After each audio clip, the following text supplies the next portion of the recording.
Well, hello, my dears. Daniela here, and welcome to Spa Marketing Made Easy. Today, we are talking about something that every single spa owner has experienced at least once, and most of us have experienced more times than we would like to admit. We're talking about why delegation fails. Not why your team fails, not why you fail, but why delegation as a system fails and what you can do about it the next time you hand something off so that it actually stays handed off. Now, this episode is a part of our July theme of freedom and delegation. And I want to start with something that I think is really important to understand, okay? So delegation, similar to leadership, is a skill. It's something that you can learn. It's something that you can improve upon, okay? It's not something that you have a gift for or you don't. It's a skill. It's a system. And every skill and system you have in your business can be improved upon and can get better and better and better when you understand it in a deeper way. If you understand what's actually breaking it, right, you can fix that thing. So let's talk about what breaks delegation. Now, there's two specific places where I consistently see delegation breaking down. The first is the handoff itself. All right. So actually giving something to your spa manager, giving something to your staff, whatever that looks like for you. That's one place where we see a lot of things breaking. The second is in the ongoing management of that item or task that was handed off. All right. We're going to walk through both. They both have very different fixes, but in order for either of those fixes to work, the one kind of universal thing is that your team has to understand the big picture, not just the task or the deadline, but they've got to understand the why behind the task. What does it connect to? What breaks downstream if this one particular thing doesn't happen? Okay, so it's got to be like the entire ecosystem. Now, I have a story I want to share with you. This was such a crazy moment. It was Christmas Eve. I don't even know if that's a day, but the day before Christmas Eve, okay, in 2025. And it's always like such a busy time. It's end of year, school's getting out. You're getting ready for, Christmas, if that's a holiday that you celebrate. And Taya and I were like, okay, we are ready. We're going to have a mama date. She had just taken a relaxing bubble bath. We got in our jammies. We were getting all settled in on the couch for just like a mama-daughter date night. Taya is like obsessed with baking. And so we were going to watch the Junior Baking Show. I don't know if you guys have ever watched that, but it's awesome. And we sat down on the couch. We were kind of snuggling. And all of a sudden, there was literally this stream of water coming down from the ceiling. It was dripping onto my coffee table. And I was like, oh my God, we got to call Daddy right now. So I called Kyle. He came right home. And the moment he walked in, Kyle just started like ripping apart the ceiling, right? He had to find where the leak was coming from.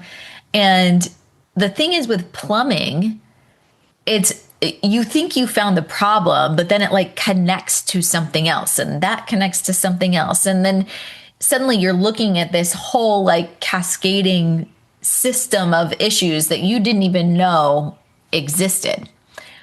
We ended up thank God my neighbor is a plumber, but we ended up having to get an entire new water heater. And we had something wrong with our actual bathtub, like shower sprayer thing. So two totally separate problems and Christmas Eve, right?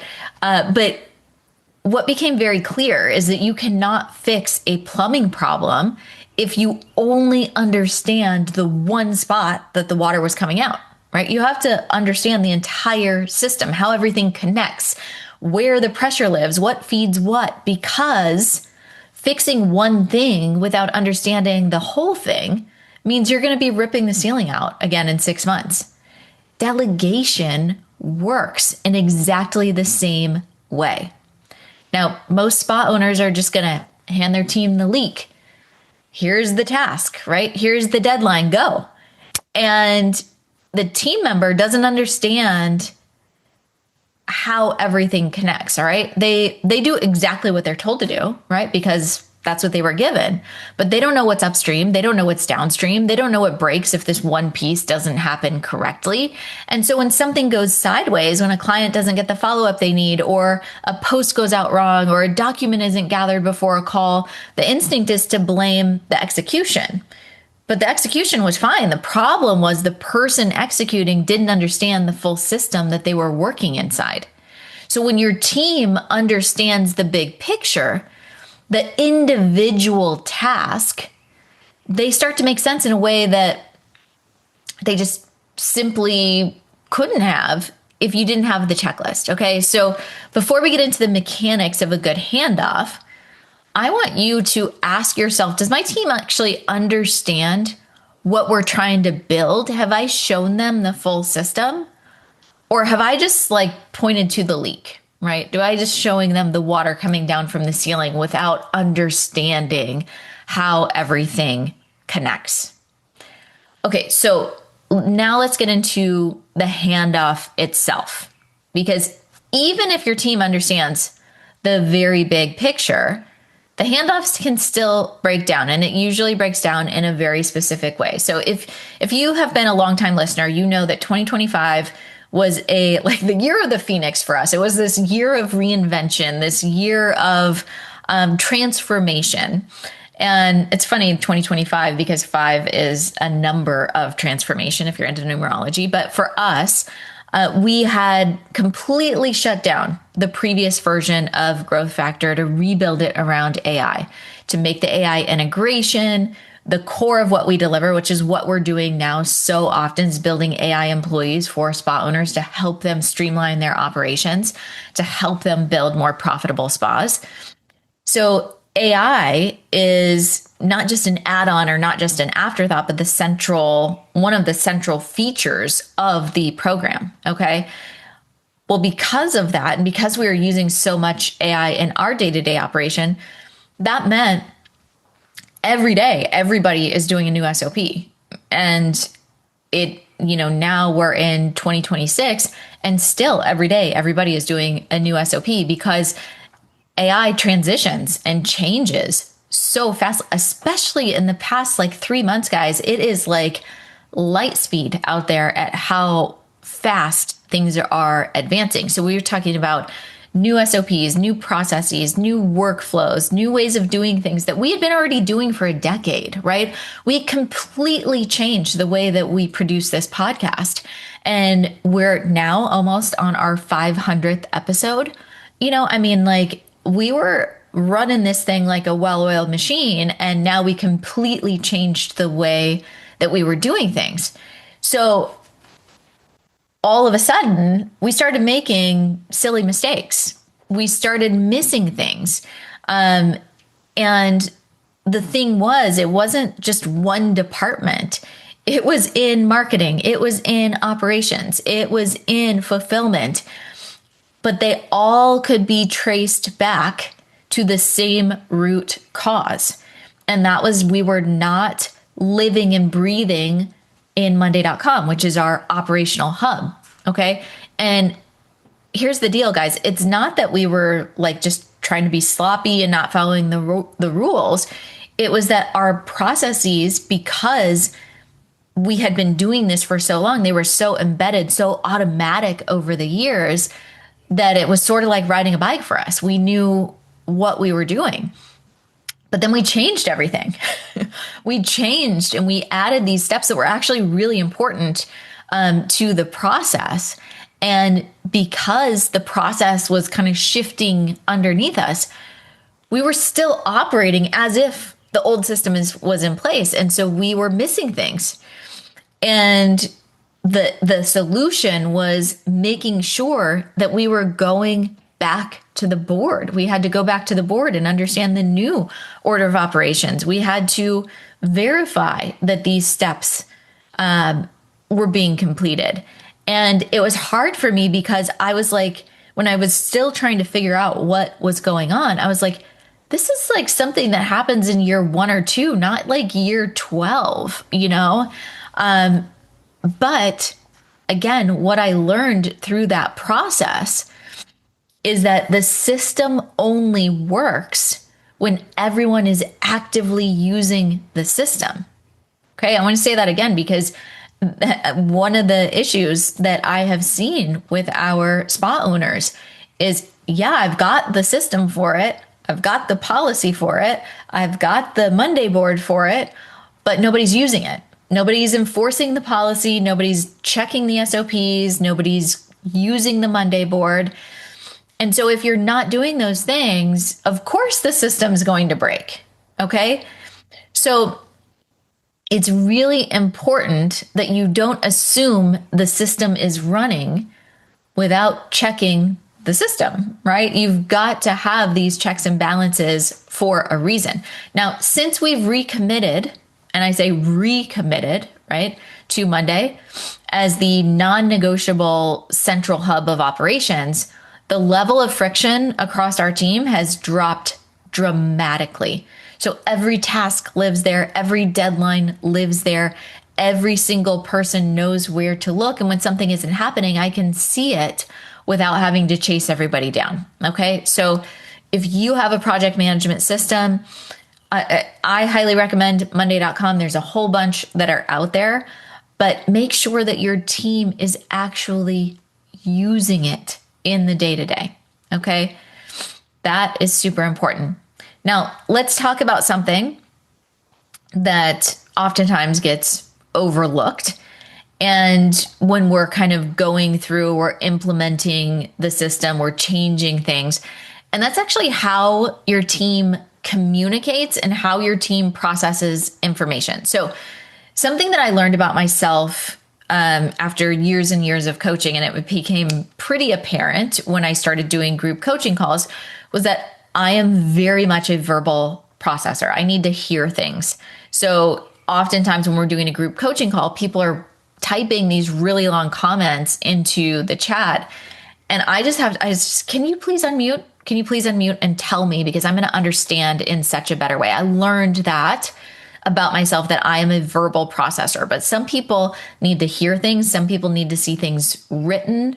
Some people need to actually do the things themselves, right? So it's really important when like communicating something new to my team, I've had to build my style or build the style in all of the manners, right? Because we all communicate and understand differently. So we typically will have a video, we will have written instructions, we'll have, depending on the complexity of what we're doing, we'll have like an SOP of the overview of the entire system. We just, got through doing this with our marketing processes because look, guys, we do a magazine every month. We do a podcast episode every Monday. We do a blog post every Tuesday. We're sending out emails to our entire list, to our clients. There's a lot of communication, a lot of content.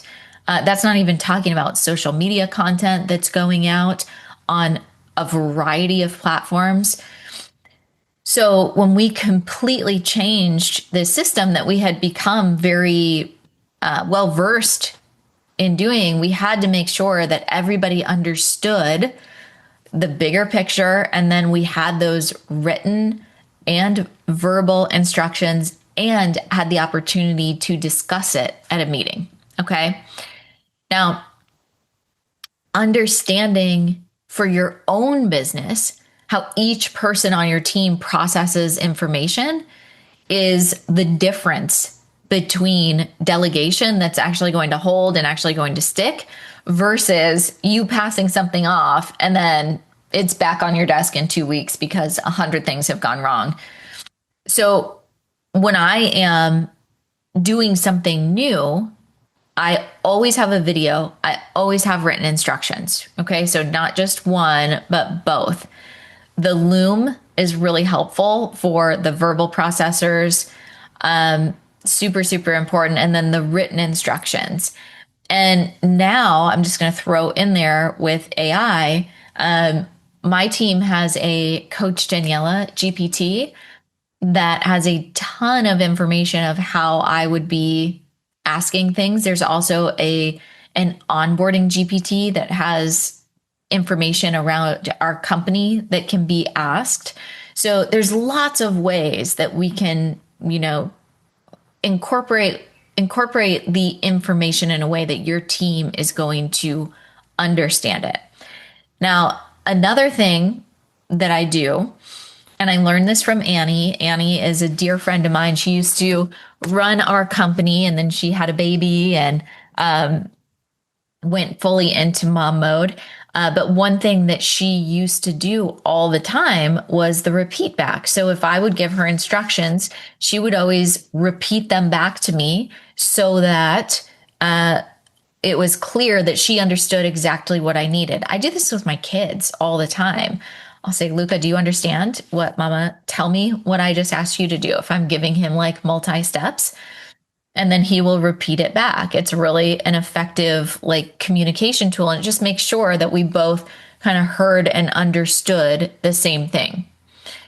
Okay, so when delegation fails, I know that sounds like a lot, but when delegation fails, it's almost always because we gave instructions in a really hurried way without fully communicating and without confirming that the other person fully understood the scope of what we were asking. We assumed, okay? And assumptions, like my dad used to have this saying, I'm not going to say it on here, but it's when you assume, you make an ASS out of UME. That was like his little saying. And so that stuck with me. That's something that I remember for a long time, but it's like, okay, well, let's not do that. Okay, so let's talk about when we are kind of moving the distinctions between building a business that runs without you. That's the goal, right? We want to remove the owner dependency in a business. This is why, by the way, I talk so much about like getting out of the room. It's not because I am anti being in the treatment room. I think being in the treatment room is amazing. That's what got us into this in the first place. But I very much am against owner dependency. And I think that every business should be built as if you were going to sell it. And in order to sell it, you have to remove the owner dependency. So that means that the company should be able to hit its financial goals without you as the primary revenue generator. Okay, so we build the company, we systemize the company, we clean up the operations so that you can hit those financial goals. And then if being in the room gives you joy, if it makes you happy, then go for it. And that can just be the icing on the cake. But there's so much work to be done around operations, what the CEO is actually doing. And I feel like that kind of level of awareness doesn't happen until you're actually out of the room, and then you can see it, right? Like you can't see the forest through the trees. When you're in the treatment room and doing the day-to-day, you're in that like employee mode, you're in that provider mode. And it's hard to understand the bigger picture. Well, what is going to help you to move to get into that place where you can step out of the treatment room, where you can step into the role of CEO, is understanding how to delegate effectively. All right. So when you assign a task, you're still responsible for the outcome, right? If you are delegating that task, you still have ownership. You're handing someone the work, but you're holding the accountability. Okay. So every time something goes slightly wrong, or a decision needs to be made, or a circumstance comes up that wasn't in the original instructions, it comes back to you. You're still the last in line. Now, here's the next step. When you delegate ownership, then your team member is responsible for the outcome. And this might come in stages, right? Like you first might delegate something and you still have ownership. But if you're getting to a point where you have a spa manager, you have someone that is in leadership, you delegate that ownership, and that person is responsible for the outcome. They have the authority to make decisions within that scope. They don't need to check in with you every time something comes up because you've given them both the responsibility and the authority to handle it. Okay. So let's say you have a lead esthetician on your team. You could assign her tasks like schedule a training this month, check the sanitation of the treatment rooms every Friday, or you could give her ownership. And ownership sounds like this. You are responsible for identifying the training gaps in our clinical team and coordinating quarterly trainings with our reps. You decide who needs what. You organize the reps coming in. You run the training. I want to know what's happening, and I want to know your team is growing. The rest is yours. The second version doesn't just hand her work, it hands her domain, right? When someone owns a domain, they're going to show up in a completely different way than when they're completing the task. When we would go through our spa manager certification, one of the most interesting things is that there was this disconnect between the CEOs and the spa managers. And the CEOs wanted their spa managers to take ownership, to step up, to do more. But the spa managers didn't realize that they even had the authority. They didn't feel that they had the authority. And so this is primarily like a communication gap in what is expected. This is something that can be solved with proper delegation and letting them know, do I have ownership of this, or is this tasks that I'm still bringing back to you? Okay. So, Christy in our business, Christy owns events. Okay. And like fully delegated ownership of every logistical detail of our events, decor, vendors, venue. I mean, we talk about it. It's not like I'm not like communicating with her about it. I'm involved in it, but there is so much ownership that she has over what we're doing, where we're doing it. And it makes my life infinitely easier because these events, they have anywhere between like 30 to 70 people, depending on the venue.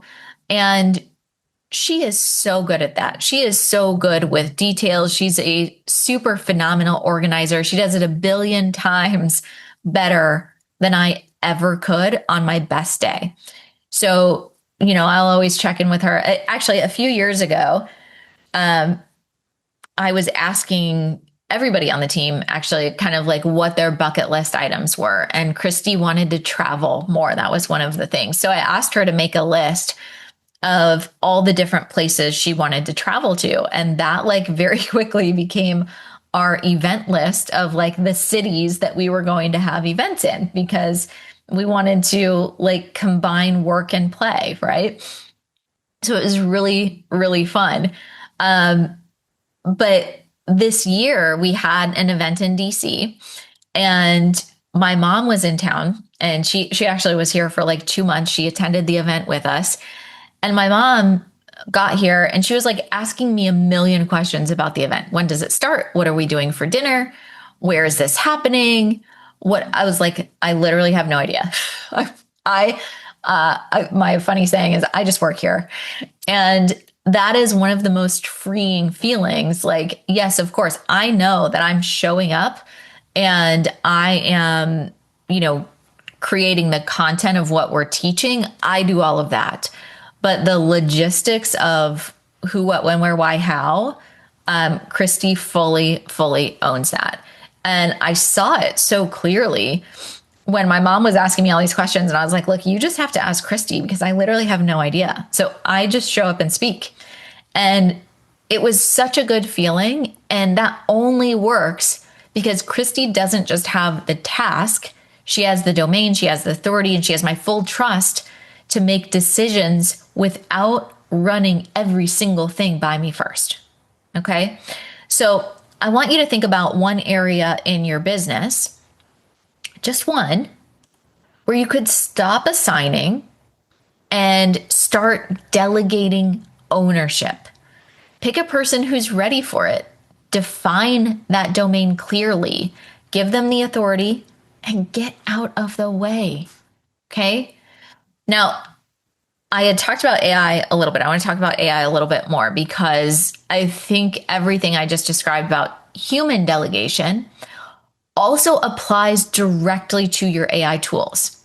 And the failure mode is also identical. So when content doesn't sound like you, or when you get output from a GPT, it's a little off, a little generic, a little like it could have come from any spa in the entire country. The instinct is to edit it, post it, and move on, right? I get that. You get an output out of Claude or ChatGPT, you get it in a Google Doc, you edit it, and then you post it, right? You're busy, the edit was quick, it's good enough. Here's the thing that you're missing.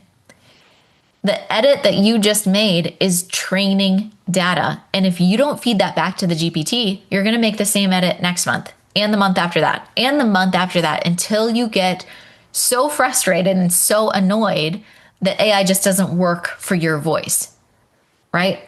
So the GPTs that we build inside of Growth Factor implementation, they're not set it and forget it, right? None of them are. They are living tools. They are employees in your business. We call them AI employees in your business.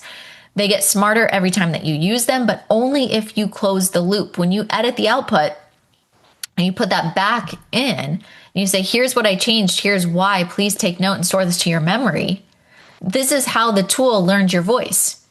This is how the tool learns what you like and what you don't like, right? That's how the output gets more accurate every single time so that you're barely editing them at all. Now, most people at this stage of AI integration, they're building the GPT and then treating it like a vending machine, right? Put in a prompt, take out a post, walk away. And that is what produces the output that stays generic because the tool never had a chance to learn, right? The tool, Claude or ChatGPT, whatever you're using, it's not broken. It's just waiting for feedback that never came. So it's going to keep doing what it's doing without that feedback. So think about it this way. When you hire a new team member, you don't onboard them once and then never give them feedback again. You're developing them, okay? You are developing them over time. You're giving a debrief after client interactions. You course correct when something is off. And over time, they get better because you invested in their development consistently. Our AI employees work the same way. They require feedback, the same commitment to iteration after iteration after iteration. The only difference is the AI employees never get tired. They never have a bad day. They never need a difficult performance review conversation. But they do need you to close the loop every single time. So if you have a content GPT or a marketing tool or any AI system that's producing an output that you are editing before it goes out, start feeding those edits back. Start treating the refinement as part of the process, not as evidence that the tool isn't working. The tool is working. It's just learning. And it will keep learning faster than any human you could train as long as you give it what it needs to grow. All right, so let's bring this all together because I want you to leave this episode with a framework that you can actually use. Delegation fails for two reasons. The handoff was unclear or the system was not maintained after the handoff. Every delegation failure I have ever seen, whether it's in my own company, across a decade of working with spa owners, with human members, with AI employees, it traces back to one of those two things. And underneath both of them is the same root. We move too fast, we assume too much, we stop checking in. So I want you to do one thing this month. Pick one thing that you've tried to delegate and take it back. Just one, and ask yourself, honestly, why did it fail? What was the handoff unclear? Did you give instructions in a hurried way without confirming that they were understood? Did your team member know the task but not the why? The picture of what you were building, right? And why their piece mattered? Did you skip the repeat back and assume that alignment wasn't actually there? Or did the system break down after the handoff? Did you build it, hand it off, and then stop maintaining? Did you stop checking Monday.com like we did? Did you stop giving feedback on the outfit? On the output? Did you stop developing the person, human or your AI tool, your AI employee? Excuse me. Did you stop giving them feedback? Okay. Once you know which failure you're dealing with, then the fix becomes clear. So for an unclear handoff, go back to the big picture first. Show your team the tool, the outcome, the client experience. Then communicate with Loom and written documents. Okay. Then use the repeat back. Make sure that every task lives in Monday.com where everyone can see it. Now, by the way, your AI employees can create a very detailed SOP from a Loom video. It can also create your Monday boards in general. So much of what we're revamping, we're using Claude to recreate our Monday boards in the process that makes the most sense. That saves so much time, okay? Now, for a system that wasn't maintained, schedule the maintenance. Put the feedback loop on the calendar. Develop your team members or, again, your AI employees with the same consistency that you'd want them to bring in their work. And for those of you who are ready to stop assigning tasks and start delegating ownership, this is like the level above, right? Pick one domain, pick one person, give them the full scope and authority, and practice getting out of the way. It's going to feel uncomfortable, right? They're going to mess up at something, right? But is it a little mess up that they can learn and grow from? That discomfort you're feeling is the feeling of your business growing, of your business expanding, okay? Freedom is not built in a single delegation. It's built in a series of delegations that are set up correctly, handed off clearly, owned fully, and maintained over time until the system runs without you. That is the work. And I promise you, it is worth doing. Okay, my dears, that is it. This is your episode for today. I am so excited for you to please take this, do something with it. Don't just listen, take action, apply these concepts to your business. It will make such a big difference. And if today's episode resonated with you, please take 30 seconds, leave us a review on Apple Podcast. The more spa owners that find this show, the more that we can help. And that means everything to me and my team. All right, thank you so much, and I will catch you in the next episode.